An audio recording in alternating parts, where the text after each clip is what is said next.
Nitro's the glory, but Ebuggy pays the bill. I'm gonna make some mistake that keeps it on board. MEC cannot go by. He's gonna go up over the hip jump. All right. We're here with Heikki from TRC. You manufacture pistons, shock equipment, and you've kind of come onto the scene. You sponsor a lot of the top guys. So tell a little bit about TRC and what you guys are all about. Yeah, hello Max.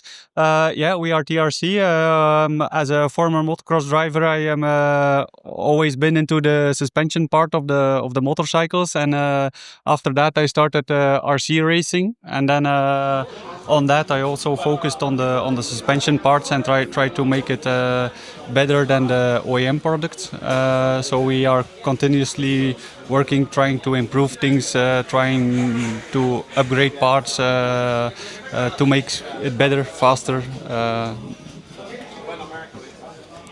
So obviously the piston design we have on the RC cars is very ancient. We have progressive damping. We have all of this stuff. So you've come out with sort of standard pistons with perhaps, from I assume, improved materials, but what is the sort of end goal of this? Are you planning on to sort of update the design of the shock completely, or is it just about sort of perfecting what we have? Or in the beginning, it was just making the normal pistons, like the holes, and more precise. To make them out of the more strong and dimensional stable material, and to make the outer diameter very, very precise, and also the holes, make them very precise.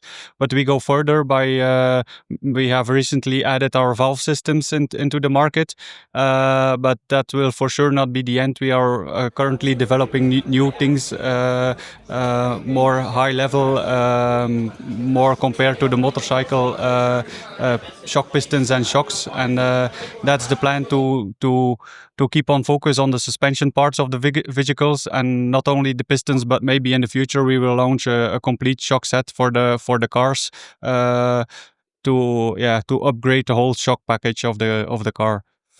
Yeah, especially on the sort of motocross and mountain bike side, a big chunk of the cost of suspension is the preciseness as well as the coatings and the materials. So you have minimum friction and stiction on the shocks. So I assume that's something you spend a lot of time into, the material part of it, right? Yeah, also the material and to make the parts very, very precise. And the RC car is even a little bit more difficult because the size is a lot smaller than mountain bike or motocross. So it's even more important to make it very, very precise. Yeah. So but we will focus on the suspension part. We have also invested a lot in these things. We have now recently bought a shock dyno, so we were able to simulate the shock package on the dyno, to have a graph on that, because we were used to work with that in the past with motorcycles. So now we have invested in a shock dyno again to be professional and to see what we are doing to make it good. Yeah. One more question I want to ask you is about the valve design. So this is sort of the age-old question that when will we get like a valve design like we have in motocross or more on the bikes, this sort of going from that progressive damping to the linear damping. So what's your sort of strategy behind that? What are you trying to achieve with your valve damping, and what are you doing differently to the rest of the market? Yeah, so currently the valve pistons we have is just separate the compression versus the rebound damping. It's no shim that bends. It's just a one-way valve that opens in one direction, closes in the other direction.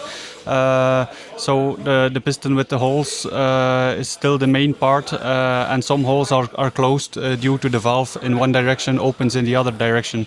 But we are currently working on a more complex piston with a shim stack that not only opens and closes, but also give extra damping to the oil that flows through the piston. So we are working on that currently. Yeah. When do you think something like this would come out, or when do you think you'll be sort of implementing this to your team drivers and having them sort of run sort of new style of damping altogether? Yeah, we are driving with some new stuff, and I think we have to, we need some couple of months to develop it and to fine tune it, because it's not that easy. It has to work on one track, but it also needs to work on other tracks. So to know what works and what does not work takes a lot of time, a lot of different prototypes. I have already a lot of pistons in the garbage that doesn't work. So it's not always first time right. So it takes a lot of time. And first we want to do it with the fast guys, because their feedback is very important for us, because they're driving on the high level. And then if it's okay, then we can implement it and sell it to the market. Yeah. All right. Thank you, Heikki, for the interview. It's really cool to see sort of new development on the shock side. A lot of people have tried it, but it's really hard to get right. So I hope you guys succeed in this one. Yeah, I hope so. Thanks for the interview, Max. Yeah. Thank you.